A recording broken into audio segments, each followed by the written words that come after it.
அஸ்ஸலாமு அலைக்கும். நான் தான் உங்கள் ஷக்கீலா. உங்கள் எல்லாருக்கும் தெரியும். இது நல்லா இருக்குல்ல கை. அதாவது சமீபத்தில் எனக்கு ஒரு ஆப்ரேஷன் ஆச்சு. நான் இப்போ தான் வந்தேன் ஹாஸ்பிட்டல்லேருந்து. எங்கள் வீட்டு பக்கத்தில் மெட்வே ஹாஸ்பிட்டல் தான். டாக்டர் பாலமுருகன் சார் எனக்கு ஒரு சர்ஜரி பண்ணார். சீரியஸாக சொல்கிறேன், விளையாட்டுக்கு இல்லை. என் குழந்தைங்க, என் மக்களுக்கு எல்லாருக்குமே இப்போ ஃபோனுன்றது ஒரு யூஸ்ஃபுல்லான கேட்ஜெட் தான். எவ்வளவு தேவையோ அவ்வளோ யூஸ் பண்ணால் மட்டும்.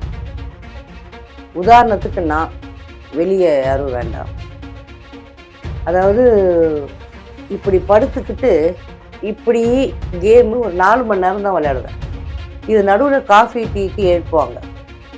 அப்போ எழுந்து டீ குடிச்சு திருப்பி அதே விளையாட்டு யூடியூப்லேயே இன்ஸ்டாலேயே பார்த்துக்கிட்டே இருக்கிறது. ஒன்று நீங்கள் உள்ளே போய் ரெஸ்ட் எடுங்க, படுங்கன்னு. இல்லைன்னா நீங்கள் இங்கே ஹாலில் உட்காந்து படம் பாருங்கன்னு. நான் என் கேம் எடுத்துகிட்டு போயிடுவேன். நான் கேம் விளையாடிட்டு இருப்பேன். அதுக்கப்புறம் அவ்வளோதான் பண்ணுவேன், வேறு எதுவும் பண்ண மாட்டேன். எனக்கு எனக்கு வீடியோ கேம்ஸ் தான்.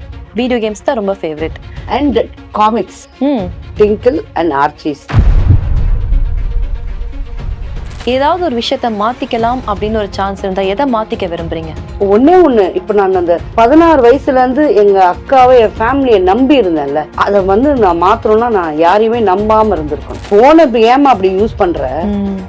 நான் சொல்றேன், அந்த பட்டன் போன் இருந்தப்போ பெஸ்டா இருந்தது. நீங்க எல்லாம் சேனல் பாக்குறீங்க, உங்களுக்கு அறிவு இருக்குதா? வேற என்ன கேக்குறதுன்னு தெரியல. ஏன்னா என்ன கேட்டிருக்காங்கன்னா அதுல கமெண்ட்ஸ்ல,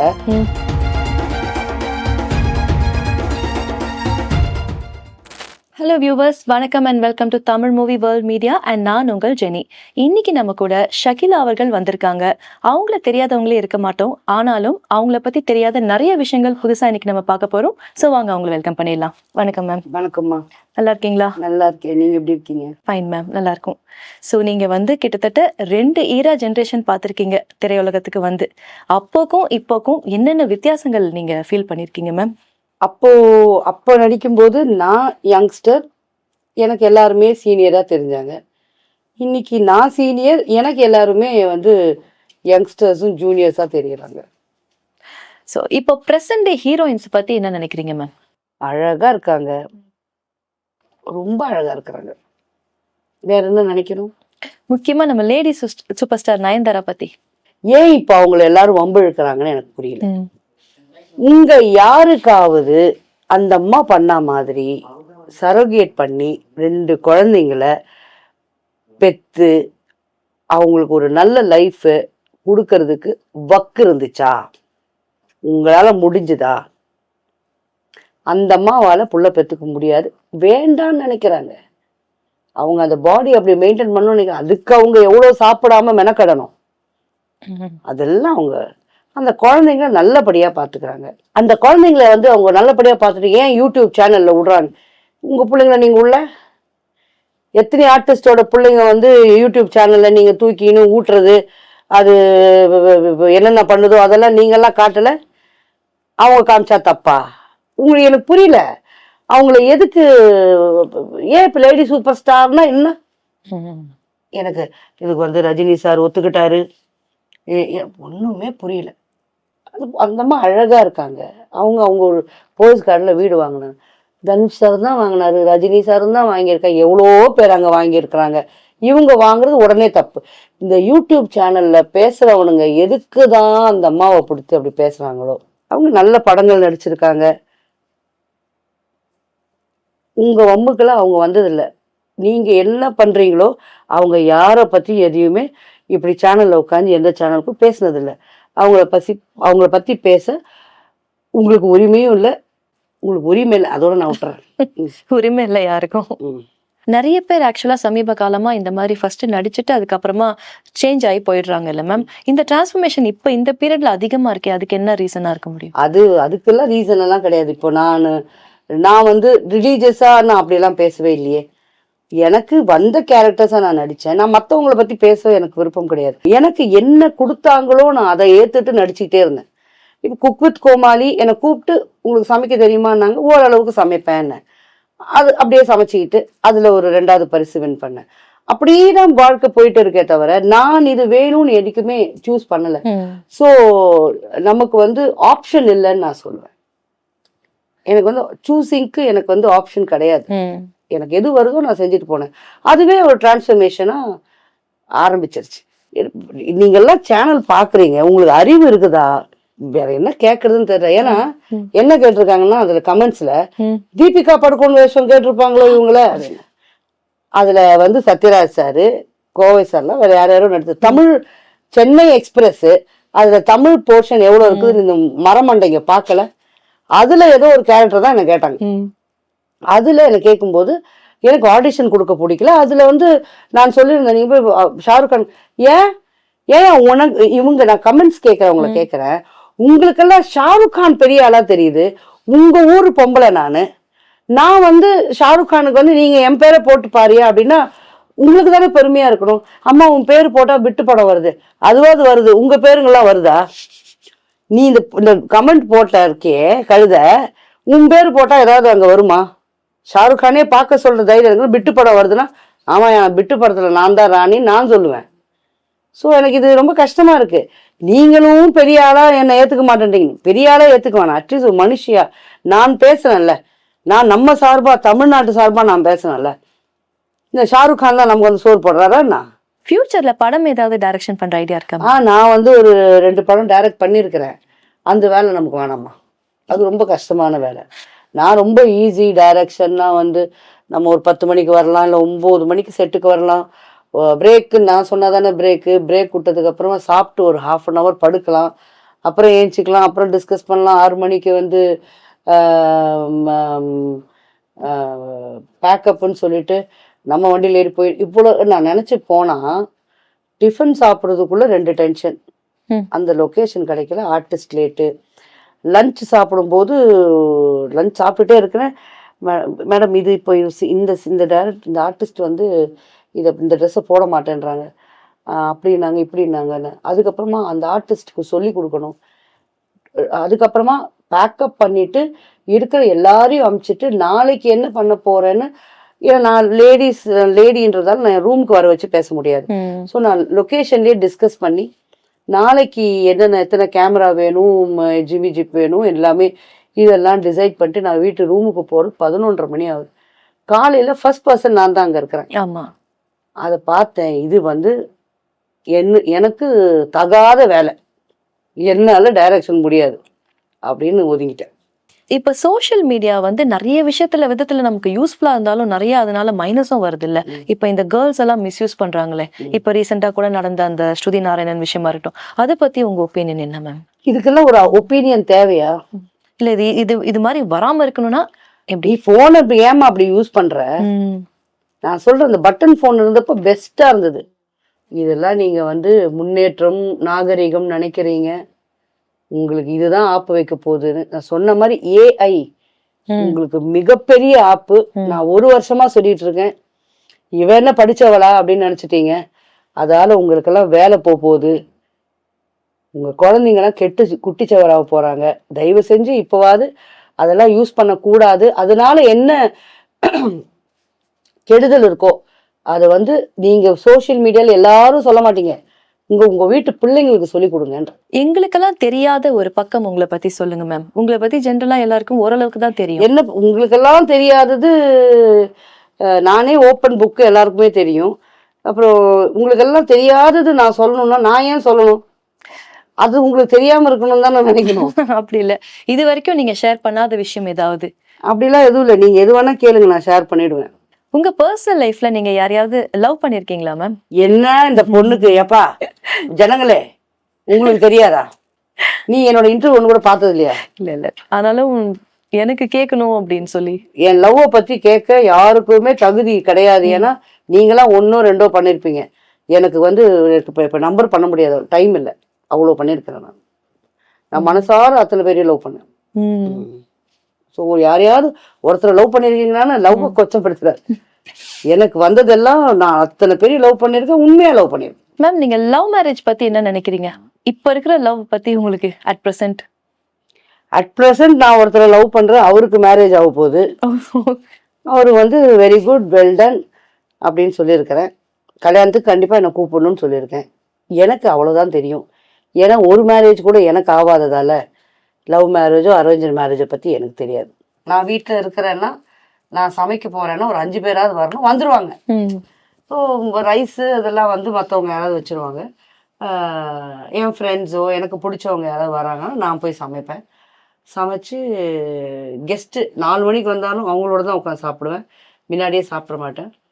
பசின்னு 100 வாட்டியாவது ஃபோன் அடிப்பேன், நீங்கள் சாப்பிட்ருங்களேன்னு அவங்க, நீங்கள் வரணும்னு. சாப்பிடுவேன். சாப்பிட்டு ஒரு 1 hour பேச முடியும், அவ்வளோதான். அதுக்குள்ளே நான் உண்ட மயக்கத்தில் இருப்பேன். அதனால் ஒன்று நீங்கள் உள்ளே போய் ரெஸ்ட் எடுங்க, படுங்கன்னுவேன். இல்லைன்னா நீங்கள் இங்கே ஹாலில் உட்காந்து படம் பாருங்கன்னுவேன். நான் என் கேம் எடுத்துகிட்டு போயிடுவேன். நான் போய் கேம் விளையாடிட்டு இருப்பேன். அதுக்கப்புறம் அவ்வளோதான் பண்ணுவேன், வேறு எதுவும் பண்ண மாட்டேன். ஃபோன் பேச பிடிக்காது. ரொம்ப நேரம் தேவையில்லாத கதை பிடிக்கவே பிடிக்காது. இப்போ உங்கள் ஃபோனுங்கெல்லாம் கூட உங்களை சுற்றி இருக்கும், என் ஃபோன் எங்கே இருக்குன்னு கூட எனக்கு தெரியாது.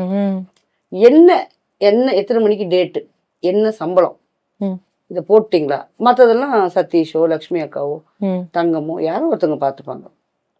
பேமெண்ட் வந்துருச்சா, ரிசீவ் ஆகிடுச்சா, லொக்கேஷன் போகலாம், இவ்வளோ தான். நான் இந்த ஃபோனில் இந்த காசிப் பண்ணுறது, ரொம்ப நேரம் இன்னைக்கு அந்த குழம்பு வச்சேன், அந்த மாப்பிள்ளை இதை சொன்னார், இந்த பொண்டாட்டி இது நடந்து, இது this is none of my business. தெரிஞ்சுக்கிட்டு நான் என்ன பண்ண போகிறேன். சத்குரு அவர்களை பற்றி என்ன நினைக்கிறீங்க மேம்? அவர் யார்? இந்த ஜிக்கின்ற ஒரு நல்ல டான்ஸ் ஆடுறாரு. அவருக்கு நல்ல எனர்ஜி இருக்குது, நல்லா அப்படி குச்சி நல்ல டான்ஸ் ஆடினார். அவ்வளோதான் எனக்கு தெரியுமா. அது தவிர வேற எதுக்குமா? அவரு என்ன பண்ணாலும் நமக்கு அவரை ஃப்ராடுன்றாங்க. அவர் நல்லா பேசுறாரு. அவருக்கு தெலுங்கு ஆக்சென்ட்டோ கன்னடாவோ ஒரு இது இருக்கு. அதுல அவர் பேசுற இங்கிலீஷ் நல்லா இருக்கு. பேசுற விஷயங்கள் அவரை கேள்வி கேட்கும்போது சில கொஸ்டின்ஸ்க்கு ரொம்ப நாலேஜபிளா பதில் சொல்றாரு. பர்சனலா அவங்க ஒய்ஃபையை கொண்டுட்டாங்கன்றாங்க, அதெல்லாம் நமக்கு தேவையில்லாத விஷயம். இப்ப நம்ம ஆமான்னு நான் சொல்லவும் முடியாது, இல்லைன்னு நான் சொல்லவும் முடியாது. கொண்டு இருந்தா போலீஸ் இப்போ என்ன பண்ணிட்டு இருக்காங்கன்னு கேட்கணும். இதெல்லாம் நம்ம இன்டீரியரா போகணும். ஸோ பேசிக்கா அவர் நல்லா டான்ஸ் ஆடுறாரு, நல்ல ஸ்டெமினா இருக்கு. அவர் நல்ல டான்ஸ் ஆடுறாருன்னு சொல்லிட்டீங்க. அவன் நல்ல ஒரு ஸ்டைலா இருக்கு, அந்த இதை போட்டுட்டு நல்லா ஆடுறாரு. இந்த பெண் குழந்தைங்களுக்கு எப்போதுமே சேஃப்டி இல்லாம இருக்குது. நான் எப்போதுமே இந்த ப்ராப்ளம் இருக்கு, ஸ்கூல் டேஸ்ல இருந்து ஸ்டார்ட் ஆகுது. அதை அவாய்ட் பண்றதுக்கு ஏதாச்சும் வழி இருக்கா? அதை அவாய்ட் பண்றதுக்கு every room has to have CCTV cameras. Every room in every school, each school தேவை, பிளே கிரவுண்ட்ஸ்ல தேவை. ஆனா ஒரே ஒரு தப்பான கேள்வி என்னன்னா, பெண் குழந்தைங்கன்றது. ஆண் குழந்தைங்களுக்கும் இந்த பிரச்சனை இருக்கு. இந்த ஆண் குழந்தைங்க தான் ஃபியூச்சர்ல திருநங்கையா மாறுறதும். ஏன்னா அவங்களோட ஐடென்டிட்டிய இந்த so called teachers or you know seniors in class இதை மாத்திடுறாங்க. அவங்கள கூட நீங்க இந்த செக்ஷுவல் ஹாரஸ்மெண்ட் பண்ணி பசங்களோட நீங்க வந்து அந்த குழந்தைக்கு நான் பொண்ணா பையனான்னு தெரியாம கன்ஃபியூஸ்ட் ஆயிடுது. அடுத்தது அந்த குழந்தைங்க தான் ஃபியூச்சர்ல போய் எனக்கு இப்படி நடந்தது இல்ல, அது வந்து உனக்கும் நடக்கணும்னு பண்றது, பழி வாங்குறது. ஸோ நான் சொல்றது ஆண் குழந்தைகளுக்கும் பெண் குழந்தைங்களுக்கும் ஒன்னா சொல்றேன், தயவு செஞ்சு பாதுகாப்பு கொடுங்க. எப்படி கொடுக்கறதுன்னு மேக்சிமம் என்னங்க, ஒரு இவ்வளோ செலவு பண்ற இந்த உலகத்துல ஒரு எவ்ரி கிளாஸ் ரூமுக்கு ஒரு 2 சிசிடிவி கேமரா போட்டு அதை வந்து மானிட்டர் பண்றதுக்கு ஒரு 2 ஆளை போட்டா என்னையா உங்களுக்கு செலவாயிட போகுது? லட்சங்கள்ல வாங்குறீங்க, ஸ்கூல்ல லட்சங்கள் ஒரு சீட்டுக்கு வாங்குறீங்க, இதை பண்ண முடியாதா? உங்களுக்கு பிடிச்ச விஷயங்கள் என்னென்ன வாழ்க்கையில? எனக்கு பிடிச்ச விஷயங்கள் முதுமலை காடு. முதுமலை காடு மட்டும்தான் வேற பிடிக்கும். வேற எவ்வளோ காடு இருக்கு வெஸ்டர்ன் காட்ஸ்ல, எனக்கு அதெல்லாம் பிடிக்காது. எனக்கு இது பிடிக்கும், முதுமலை காட்டுல இருக்க பிடிக்கும். அங்க அந்த தண்ணியில அந்த சமையல் ரொம்ப பிடிக்கும். நல்லா சாப்பிட பிடிக்கும், ரொம்ப நல்லா தூங்க பிடிக்கும். அனிமல்ஸை தூரத்துல இருந்து அவங்க கிட்ட கம்யூனிகேட் பண்ணணும்னு நினைச்சு அதை ட்ரை பண்ணிட்டு இருக்கேன் இப்போ வரைக்கும். அனிமல்ஸ் கூட கம்யூனிகேட் பண்ண. குழந்தைங்கன்னா ரொம்ப பிடிக்கும். எனக்கு கேம்ஸ் விளையாடணும்னா ரொம்ப பிடிக்கும். ஓ, இப்போ வீடியோ கேம்ஸ் அந்த மாதிரி. அனிமல்ஸ் கூட கம்யூனிகேட் பண்றதுக்கு ரொம்ப பிடிக்கும்னு சொன்னீங்க. வீட்ல பெட்ஸ் இருக்கா மேம்? இல்லம்மா, இப்ப நான் ஒரு 5 டாக்ஸ் வச்சிருந்தேன். அப்புறமா 5 டாக்ஸ் இருந்துச்சா? ஆமா, 5, 2 டேனு, 2 லேப், ஒரு பாக்ஸர் பிரெண்டில் வச்சிருந்தேன். அதெல்லாம் டாக் லவர்ஸ்க்கு கொடுத்துட்டேன். அதுக்கப்புறம் நான் இப்ப அனிமல்ஸோட கம்யூனிகேட் பண்ண பிடிக்கும்னா நான் சொல்றது பெட்ஸ் பத்தி கிடையாது, நான் வைல்டு வைல்ட் அனிமல்ஸ். அது கூட கம்யூனிகேட் பண்ணா அது அது ஒரு அது ஒரு ஆமா அது ஒரு அது அது உனக்கு நான் சொல்லி அதை புரிய வைக்க முடியாது. அது பார்க்கணும், ரொம்ப நேரம் பார்க்கணும், ரொம்ப நேரம் சைலண்டா இருக்கணும். அதோட அந்த ஒரு வேவ் ஒன்று கனெக்ட் ஆகுது. It my take days. அந்த நேரத்துல நான் இன்னைக்கு எல்லாம் உட்காந்துருப்பேன் ஒரு பைசன் கிட்ட. அதாவது இங்க பைசனே கிடையாது, நிறைய பேருக்கு தெரியாது. இந்தியால பைசன் கிடையாது, இந்தியன் கார் அது பேர். Bison is only in Africa. இது பேர் கார். கார். ஆனா இங்க எல்லாருமே வந்து பைசன் பைசன் பைசன் இங்க கிடையாது. ஸோ அந்த காரோட நான் வந்து இன்னைக்கெல்லாம் உட்காந்துருப்பேன். அது அங்கேயே தான் மேய்ஞ்சிட்டு இருக்கும், அதையே தான் பார்த்துட்டு இருப்பேன். அதை நைட் வரைக்கும் பார்ப்பேன். இது நாளைக்கு வரணும் ரிட்டர்ன் அந்த இடத்துக்கு. அதே அதே அனிமல். அதே அனிமல். அது எனக்கு மார்க்ஸ் இது தெரியும் இல்லையா. ஸோ இது வந்துச்சுன்னா ஃபைன், இன்னைக்கு கம்யூனிகேட் பண்ண ட்ரை பண்ணலாம். இப்போ நிறைய நாள் வராது, நான் தான் கனெக்ட் பண்ணிட்டு. ஸோ அது என்ன ஆகும்னா என்னோட பிரெயினோட எனர்ஜியை வந்து அப்படியே ட்ரெயின் பண்ணிடும். ஸோ பை நைட் வந்து நான் அப்படியே எப்படா தூங்கினேன்னா எனக்கு காலையில் அந்த சன்லைட்டில் எனக்கு அந்த எனர்ஜி வேணும். ஸோ அது ஒரு பெரிய கஷ்டமான வேலை. எனக்கு வீடியோ கேம்ஸ் தான். வீடியோ கேம்ஸ் தான் ரொம்ப favourite. And comics, Tinkle and Archies. இப்பவும் படிப்பீங்களா? இப்பவும் படிப்பேன். நான் வந்து ரயில்வே ஸ்டேஷன் ஹிக்கிங் பாத்தம்ஸ் தான், எனக்கு அது வேற எங்க கிடைக்கும்னு தெரியல. அங்க போய் வாங்கிட்டு வர்றதே ஆர்ச்சீஸ் அண்ட் டிங்கிள்ஸ் தான். அது ரொம்ப பிடிக்கும். ரொம்ப இன்ட்ரெஸ்டிங்கான விஷயம் இது, ரொம்ப பேர் சொன்னதே கிடையாது இல்ல. டிங்கிள் ரொம்ப பிடிக்கும்னு இப்போ நான் எப்பவுமே சொல்லுவேன், பசங்க வந்து காமிக்ஸ் படிக்கிறாங்கன்னு திட்டாதீங்க. நான் 10வது ஃபெயிலு, நான் ஸ்கூல் மாறி படிச்சிருக்கேன், எல்லாமே இங்கிலீஷ் மீடியம் தான். But my English is better because நான் அந்த வயசுல 4வது படிக்கும் போதுல டிங்கிள் படிச்சுட்டு இருந்தேன். 6th படிக்கும்போது ஆர்ச்சீஸ் படிக்க ஆரம்பிச்சேன். அதுல வந்து ஜிங்ஸ், மை ஜாஷ், இதெல்லாம் இந்த வேர்ட்ஸ் எல்லாம் படிக்க ஆரம்பிச்சேன். இதை நான் பேசும்போது இம்ப்ளிமெண்ட் பண்றேன்.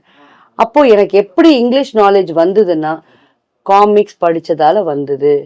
ஸோ குழந்தைங்களை காமிக்ஸ் படிக்க வேண்டாம் அப்படின்னு நிறுத்தாதீங்க, அதுக்கும் கொஞ்சம் டைம் கொடுங்க. பிகாஸ் அண்டர்ஸ்டாண்டிங், காமிக்ஸ்ல ஒரு அண்டர்ஸ்டாண்டிங் இருக்கு. அவங்களுக்கு அது புரியலனாலும் அந்த கார்ட்டூனை பார்த்து ஒருவேளை இவன் இததான் சுப்பாண்டி இததான் சொல்றான் அப்படின்றது புரிதல் வர்றதுக்கு வந்து comics is very important. Very good ma'am. So நீங்க வந்து நிறைய டிங்கிள் படிச்சிருக்கீங்க, அப்புறமா வரையறது ரொம்ப பிடிக்கும். பிடிக்கும், ஆனா நல்லா வரைய மாட்டேன். லைஃப்ல ஜென்ரலா நீங்க மறக்க முடியாத விஷயம்னு ஏதாவது இருக்கா உங்களுக்கு இது வரைக்கும்? எதுவுமே நான் மறக்க மாட்டேன். நல்லதும் மறக்க மாட்டேன், கெட்டதும் மறக்க மாட்டேன். எதுவுமே எப்பவுமே ஞாபகம் வச்சுப்பீங்க ரெண்டுத்தையுமே. ஏதாவது ஒரு விஷயத்த மாத்திக்கலாம் அப்படின்னு ஒரு சான்ஸ் இருந்தா எதை மாத்திக்க விரும்புறீங்க? ஒண்ணு இப்ப நான் அந்த 16 வயசுல இருந்து எங்க அக்காவை, என் ஃபேமிலியை நம்பி இருந்தேன்ல, அதை வந்து நான் மாத்தணும்னா நான் யாரையுமே நம்பாம இருந்திருக்கணும். அதை மட்டும்தான் மாத்தணும். அதை மட்டும் மாத்திருக்கலாம். நீங்க ரொம்ப மிஸ் பண்ற கேரக்டர் யாரு லைஃப்ல? யாராவது ஒருத்தர் நமக்கு ரொம்ப க்ளோஸா இருந்தா அவங்கள மிஸ் பண்ணுவோம்ல, அந்த மாதிரி யாராவது இருக்காங்களா?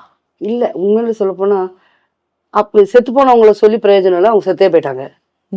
அவங்கள மிஸ் பண்றேன்னா அது டிராமா. இப்ப இருக்கிறவங்க என் கூட இல்லாததால அவங்கள எப்படி நான் வந்து மிஸ் பண்றேன்? அவங்க தான் என் கூட இருக்க மாட்டேன்ட்டாங்கல்ல. ஸோ அப்படிலாம் யாருமே கிடையாது. இருக்க மாட்டேன்னு போனவங்கள நம்ம எதுக்கு மிஸ் எப்படி அவங்களை எப்படி மிஸ் பண்ணுவோம் நம்ம? ஓகே, ஒருவேளை திடீர்னு இப்போ கடவுள் உங்க முன்னாடி அப்பியர் ஆகி ஏதாவது ஒன்னே ஒரு வரம் கேளுன்னா நீங்க என்ன கேட்பீங்க மேம்? எங்க அப்பாவை திருப்பி கேட்பேன். அப்பாவை? அப்பா செல்லமா? ரொம்ப செல்லம்லாம் கிடையாது, எங்க அப்பா பிடிக்கும் எனக்கு. அப்பா திருப்பி வந்தா எனக்கு சந்தோஷம்ன்ற மாதிரி. சந்தோஷமா இருக்கும்.